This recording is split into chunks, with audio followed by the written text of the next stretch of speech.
तो हम लोग ग्रुप थ्योरी में कम्यूटेटिव सब ग्रुप के प्रॉपर्टीज प्रूव कर रहे थे। तो अभी थर्ड प्रॉपर्टी में हमें बोला गया है जी डैश ग्रुप जी का एक कम्यूटेटिव सब ग्रुप है। तो यहाँ से हमें शो करना होगा जी डैश स्मॉलेस्ट सब ग्रुप होगा ग्रुप जी का। ठीक है, तो कम्यूटेटिव सब ग्रुप जी का स्मॉलेस्ट सब ग्रुप होता है, जहां पर जी बाई जी डैश जो क्वेश्चन ग्रुप है वो एक एबिलियन ग्रुप है। ओके, इस क्वेश्चन का जो ऑल्टरनेटिव क्वेश्चन है दैट इज जी डैश एक कम्यूटेटिव सब ग्रुप है ग्रुप जी का, जहां पर के ग्रुप जी का एक सब ग्रुप है एंड जी बाई के जो क्वेश्चन ग्रुप है वो एबिलियन ग्रुप है। तो यहां से हमें शो करना होगा जी डैश कॉन्टेंट करता है के में। ओके, तो प्रूफ में हम बोल सकते हैं, हमें जो गिवन है that is we have G dash is a commutative सब ग्रुप। जी डैश हमारे पास एक कम्यूटेटर सब ग्रुप है, सब group of group G. Therefore हम बोल सकते हैं यहाँ पर G by G dash is an abelian group.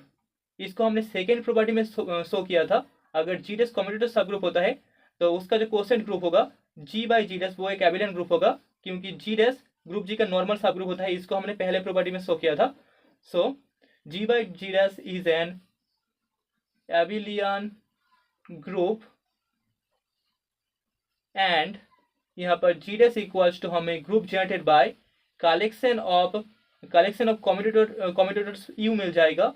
And यहाँ पर U equals to A inverse B inverse A B such that A and B belongs in group G, collection of commutators. Okay, now let K be a subgroup of G and G by K be abelian group. तो यहाँ पर K group G का एक sub group है and G by K जो quotient group है वो एक एबिलियन ग्रुप है। Okay, also let H belongs in U, therefore हमें H इक्वल्स टू मिल जाएगा x inverse y inverse x y for x and y belongs in group G। ठीक है, तो H कम्यूटेटर्स का जो सेट है उसका एक एलिमेंट है। तो यहाँ पर H इक्वल्स टू हमें एक कम्यूटेटर मिल जाएगा x inverse y inverse x y for all x and y belongs in group G। So here G by K is abelian group. G by K एक abelian group है, abelian group. तो यहाँ पर therefore x y sorry x K product y K equals to हमें मिलेगा y K product x के। ठीक है, जी के एक क्वोशेंट ग्रुप है, मतलब कि यहाँ पर लेफ्ट कोसेट्स का कलेक्शन रहेगा। तो यहाँ पर x के एंड y के दोनों जी के एलिमेंट्स है। सो देयरफॉर हमें x K product y K equals to y K product x K मिल जाएगा, which is commutative property for x K and y K belongs in g by k। Okay, so this imply हमें मिल जाएगा x y product k is equals to y x product k। This imply yx product k equals to हम लिख सकते हैं X Y product k। This imply हम लिख सकते हैं yx का inverse x y belongs in k। So this imply यहाँ पर yx इनवर्स का वैल्यू होगा x inverse y inverse x y belongs in k। तो यहाँ पर जो कम्यूटेटर है वो k का एलिमेंट हो गया। ठीक है, तो यहाँ पर दिस इम्प्लाई हमें मिल जाएगा जो एलिमेंट h है u का एलिमेंट वो भी k में बिलोंग कर जाएगा। ठीक है, हमारे पास h इक्वल टू था x inverse y inverse x Y. तो क्योंकि x inverse y inverse x Y belong कर गया है k में, तो h भी k का एलिमेंट हो जाएगा एंड h हमारे पास u का एलिमेंट था पहले। सो देयरफॉर हम बोल सकते हैं u कॉन्टेंट कर जाएगा या फिर u एक सबसेट होगा इस सबग्रुप k का।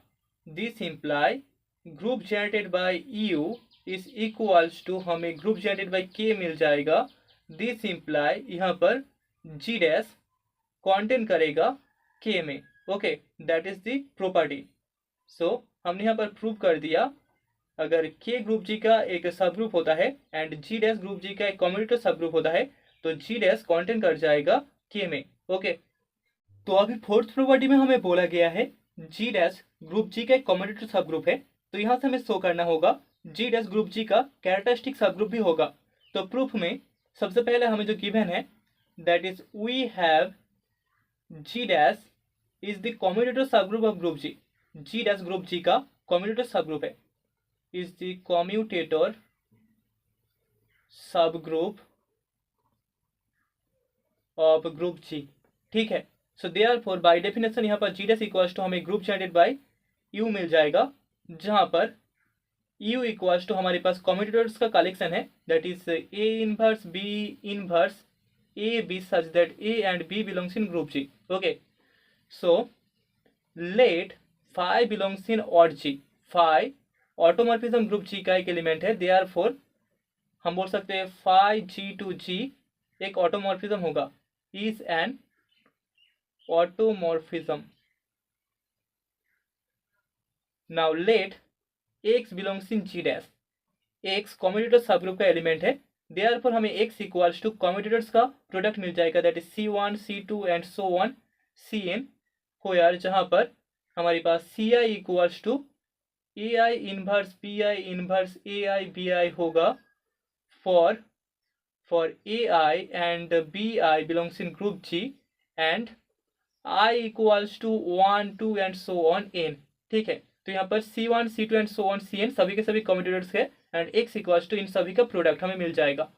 नाउ यहाँ पर phi of X equals to होगा phi of C1 C2 and so on Cn. So that is equals to हम लिख सकते हैं phi of C1 product phi of C2 product phi of C3 and so on product phi of Cn. That is equals to D1 D2 and so on Dn, जहां पर हो यार हमारे पास Di is equals to phi of Ci.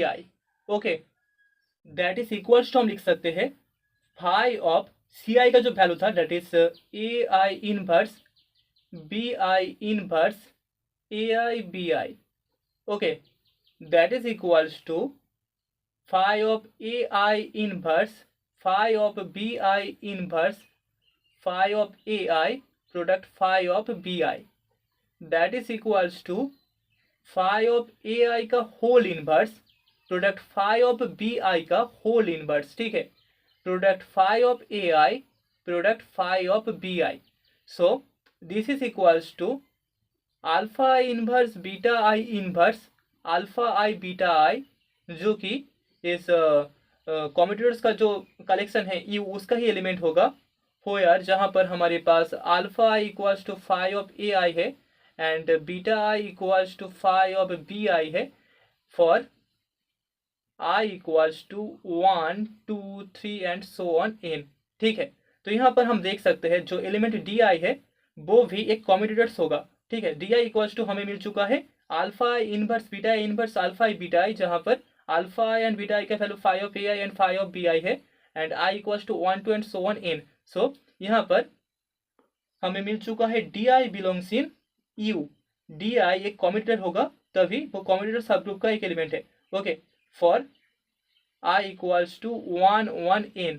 So therefore यहाँ पर हम लोग बोल सकते हैं जो phi of X equals to हमारे पास D1 D2 and so on Dn था, वो इम्प्लाई करेगा फाई ऑफ X बिलोंग करता है कम्यूटेटर सब ग्रुप G डैश में for all X belongs in G dash, क्योंकि यहाँ पर D1 D2 and so on Dn सभी के सभी कम्यूटेटर्स है, तो यहाँ पर फाई ऑफ X कम्यूटेटर सब ग्रुप में ही बिलोंग कर जाएगा.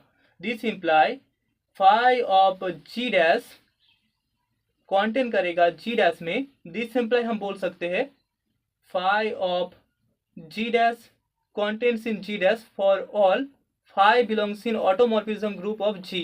तो फाई ऑटोमॉर्फिज्म ग्रुप के एलिमेंट होने पर हमें फाई ऑफ G डैश मतलब कि G डैश का जो इमेज है वो मिल जाएगा G डैश में. ठीक है, G डैश का इमेज कॉन्टेन कर जाएगा G डैश में. सो हेंस यहाँ पर G डैश एक कैरेक्टरिस्टिक सब ग्रुप होगा ग्रुप G का. G dash is a characteristic सब ग्रुप कैरेक्टरिस्टिक सब ग्रुप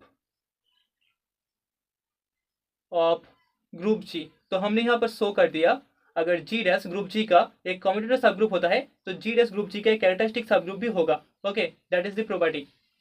तो अभी फिफ्थ प्रॉपर्टी में हमें बोला गया है G डैश ग्रुप G का एक कम्यूटेटर सब ग्रुप है एंड H ग्रुप G का नॉर्मल सब ग्रुप है, जहां पर दोनों में सिर्फ और सिर्फ एक ही कॉमन एलिमेंट है, that is the identity element of group G. तो यहाँ से हमें शो करना होगा जो नॉर्मल सब ग्रुप H है वो कॉन्टेन कर जाता है center of group Z of G में. तो प्रूफ में हम बोल सकते हैं सबसे पहले हमें जो गिवन है that is we have G dash is the commutator सब group of group G. G dash group G का कम्यूटेटर सब ग्रुप है. कम्यूटेटर सब group of group G and यहाँ पर एच ग्रुप जी का नॉर्मल सब ग्रुप है जहाँ पर दोनों का इंटरसेक्शन इक्वल्स टू हमें सिर्फ और सिर्फ आइडेंटिटी एलिमेंट ई मिलता है। ओके, तो पहले हम लोग मान लेते हैं H belongs in normal sub group H। So therefore यहाँ पर हमें एक्स इनवर्स मिल जाएगा ग्रुप जी डैश में, सब ग्रुप जी डैश में for all x belongs in group G. ठीक है, तो यहाँ पर x belongs in group G के लिए हमें जो कम्यूटेटर मिलेगा दैट इज एक्स इनवर्स वो कम्यूटेटर सब ग्रुप जी का एलिमेंट होगा। सो ऑल्सो यहाँ पर x inverse that is equal to हम लिख सकते हैं x inverse product H inverse that belongs in H, since यहाँ पर एच ग्रुप जी का एक नॉर्मल सब ग्रुप है देयरफॉर यहाँ पर एक्स इनवर्स एच का ही एलिमेंट होगा। So it is for all x belongs in group G. So therefore यहाँ पर x inverse belongs in G dash intersection H that is equals to identity element E for all x belongs in group G. This imply x inverse H inverse is equals to identity element E हमें मिल जाएगा क्योंकि यहाँ पर commutator x inverse G dash and H दोनों का ही element है, तो यहाँ पर इसका वैल्यू सिर्फ और सिर्फ आइडेंटिटी एलिमेंट E ही हो सकता है क्योंकि दोनों में सिर्फ और सिर्फ एक ही कॉमन एलिमेंट है that is E। So that is equals to हमें ई मिल जाएगा for all x belongs in group G. This imply यहाँ पर एक्स एच इक्वल्स टू हमें एच एक्स मिल जाएगा। अगर X inverse H inverse right side में जाएगा तो हमें एच एक्स मिलेगा for all x belongs in group G. This imply हम बोल सकते हैं एच बिलोंग करता है center of group Z of G में, क्योंकि सेंटर ऑफ ग्रुप के एलिमेंट्स भी कॉम्पिटिटिव होता है, तो यहाँ पर H belongs in Z of G. Hence हम बोल सकते हैं यहाँ पर पहले हमने देखा था small H normal sub group H का एलिमेंट होता है, तो यहाँ पर एच हो गया center of group Z of G का एलिमेंट। सो हेंस यहाँ पर एच कॉन्टेन कर जाएगा center of group Z of G में, दैट इज द रिजल्ट। तो हमने शो कर दिया अगर जी डैश ग्रुप जी का कॉम्यूटेटर सब ग्रुप होता है एंड एच ग्रुप जी का नॉर्मल सब ग्रुप होता है एंड दोनों में सिर्फ और सिर्फ आइडेंटिटी एलिमेंट कॉमन होता है, तो यहाँ पर जो नॉर्मल सब ग्रुप एच है वो कॉन्टेन कर जाएगा center of group Z of G में। ओके,